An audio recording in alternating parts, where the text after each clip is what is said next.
এই যে আলী আমজাদর গড়ি, এটা কিন্তু সিলেটের একটা ঐতিহ্য বহন করে। এই আলী আমজাদর গড়ি ঐতিহ্যবাহী আলী আমজাদর গড়ি আপনারা দেখাইরা।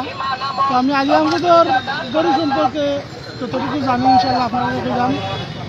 আলী আমজাদর গড়ি এটা হইল সিলেটের ঐতিহ্য। প্রায় 150 বছর আগে প্রতিষ্ঠিত হয়েছিল এই গড়িটা। আর এই গড়িটা প্রতিষ্ঠা করছিল আমরা কুলাউড়ার তিতিরপাশা ইউনিয়নের তৎকালীন জমিদার আলী আহমদ খান।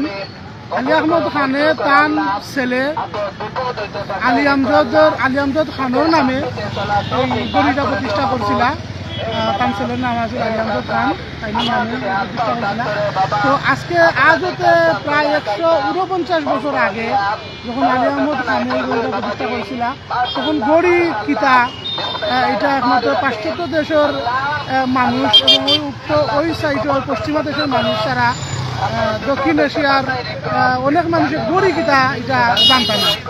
তো তৎকালীন সময় গড়িটা যখন তাই প্রতিষ্ঠা করার পরে নিরবিচ্ছিন্নভাবে গড়িটা চলছে। কিন্তু 1971 সালে যখন আপনারা জানেন পাক বাহিনীর সাথে পাকিস্তানি বাহিনীর সাথে যখন বাংলাদেশের মানুষের একটা মুক্তিযুদ্ধ সংগঠিত হইল, মুক্তিযুদ্ধের সময় পাক বাহিনীর গুলার আঘাতে বোমার আঘাতে এই আলী আমজাদর এই গড়িটা নষ্ট হয়েছিল, গড়িটা বন্ধ হয়ে গেছিল। তারপরে কয়েক বছর বন্ধ থাকার পরে 1987 সালে সিলেট পৌরসভার তত্ত্বাবধানে সুদূর ঢাকা থেকে আগত ইঞ্জিনিয়ারের মাধ্যমে এই গড়িটা আবারও সচল করা হয় রিমোট কন্ট্রোলের মাধ্যমে। তো রিমোট কন্ট্রোলের মাধ্যমে পৌরসভা থাকি রিমোট কন্ট্রোলের মাধ্যমে যখন এই আলী আমজাদর গড়িটা পরিচালিত হইতো, তত্ত্বাবধিত হইতো, তার পরবর্তীতে আবারও যান্ত্রিক ত্রুটির কারণে এই গড়িটা আরও দুইবার বন্ধ হয়ে যায়। অবশেষে 1997 সালে যখন এই সিলেট পৌরসভা সিলেট সিটি কর্পোরেশনে পরিণত হইল, যখন সিলেট সিটি কর্পোরেশনে পরিণত হয় তখন সিলেট সিটি কর্পোরেশনের তত্ত্বাবধানে এই গড়িটা আবারও সুদূর চায়না থেকে আগত ইঞ্জিনিয়ার দ্বারা আবারও এই গড়িটারে সচল করা হয়। এই গড়িটা সচল করার পরে যখন অ্যানালগ সিস্টেমটারে বাতিল করিয়া স্বয়ংক্রিয় যান্ত্রিকভাবে ইঞ্জিনের মাধ্যমে এই গড়িটারে আবার সচল করা হয়। তৎকালীন সময়টা কি তখন পর্যন্ত আমরা সিলেটের ঐতিহ্যবাহী এই আলী আমজাদর গড়ি এখনো পর্যন্ত সচল আছে। 24 ঘন্টা এই আলী আমজাদর গড়িয়ে সিলেটবাসীর সময় জানাইয়া যার এবং ঘন্টায় ঘন্টায় এটা সংকেতের মাধ্যমে ঘণ্টাধ্বনির মাধ্যমে সিলেটবাসীকে জানায় যে এই আলী আমজাদর গড়ির উপস্থিতি। তো সিলেটি চ্যানেলও যারা যুক্ত হয়েছেন এবং যারা দর্শকসকল দেখরা, আমি আমার ক্ষুদ্র জানা সত্ত্বে যতটুকু জানি আলী আমজাদ এবং এই আলী আমজাদের বাবা জমিদার আলী আহমদ এবং এই আলী আমজাদর গড়ি সম্পর্কে আপনারা জানাইলাম।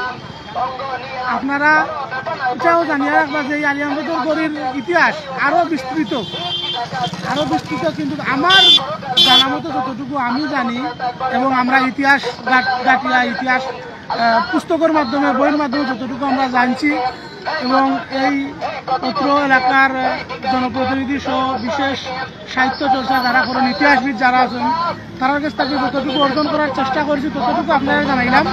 ইনশাল্লাহ আপনারা সিলেটের মানুষ যারা আছেন যারা ওখানে আলী আমজাদর গড়িয়ে সচক্ষে দেখছেন না, আপনারা ইয়া দেখবা এবং সিলেটের বাইরে যারা আমরা দর্শক আছেন বা ট্রাভেলার যারা আছেন ভ্রমণ করতে ভালো পাইন, ঐতিহ্যবাহী দর্শনীয় স্থানও যাইতে ভালো পাইন, তারা আপনারা আমরা সিলেটও আইবা। আমরা ঐতিহ্যবাহী বহু শত বছরের পুরানা কিং ব্রিজ আপনারা দেখবা এবং আমরা আলী আমজাদের সৌন্দর্য অবলম্বন করবা। এতটুকু হইয়া আমি মোহাম্মদ শফিকুল ইসলাম, সিলেট জোনালের সম্মানিত ডিরেক্টর, আমি আপনার কাছে বিদায় নিলাম। ধন্যবাদ সবাইকে। আসসালামু আলাইকুম। সবাই সুস্থ থাকবা এবং সিলেটি চ্যানেলের সাথেই থাকবা। ধন্যবাদ সবাই। ধন্যবাদ শফিকুল ইসলাম বাইরে। বহুত গুরুত্বপূর্ণ কিছু তথ্য সিলেটের ইতিহাস সম্পর্কে আমরা তথ্য জানাইলা সিলেটি চ্যানেলের দর্শক সকলরে। রায়পুর যে দৃশ্য সত্যি অনেক ভালো লাগে, কিন্তু অনেক ভালো লাগে। প্রচুর মানুষ, প্রতিদিন হাজার হাজার মানুষ এই কিং ব্রিজ পায়াটিয়া পার হইন। যখন সময় এই কিন ব্রিজটা বন্ধ আছিল দীর্ঘদিন, প্রায় অনেক দিন সময় লাগছে এই কিন ব্রিজ কাজ করাত, তখন কিন্তু নৌকার ব্যবস্থা করা হয়েছিল। নৌকায় পারাপার আসলে মানুষের লাগি খুব সহজ আছিল না, যেহেতু প্রচুর মানুষ, আপনারা হয়তো দেখতে পারবা কত মানুষ একসাথে বিরামহীনভাবে মানুষের পারাপার এই কিন ব্রিজ হইয়া শহরের একটা অংশ কিন্তু সুরমার অফাসে এবং একটা অংশ অফাসে। সিলেট যারা ইয়ার ডুকরা ফাওয়াটিয়া যারা আইন সুরমার এপারে, তারা কিন্তু এই কিন ব্রিজটাই ব্যবহার করেন, কিন ব্রিজ হইয়াই তারা আইন। তো আবারও ইনশাল্লাহ এরার কথা বিবেচনা করিয়েই কিন ব্রিজ যে নতুন করিয়া মেরামত করা হয়েছে, অনেক 70 বৎসরের পুরাতন এই ব্রিজের যেগুলা অনেক ত্রুটি বিচ্যুটি আছিল এগুলার আবার নতুন করিয়া মেরামত করা হয়েছে, করিয়া মানুষের চলাচলের উপযোগী করিয়া নতুনভাবে সাজাইয়া আবারও কিন্তু করা হয়েছে।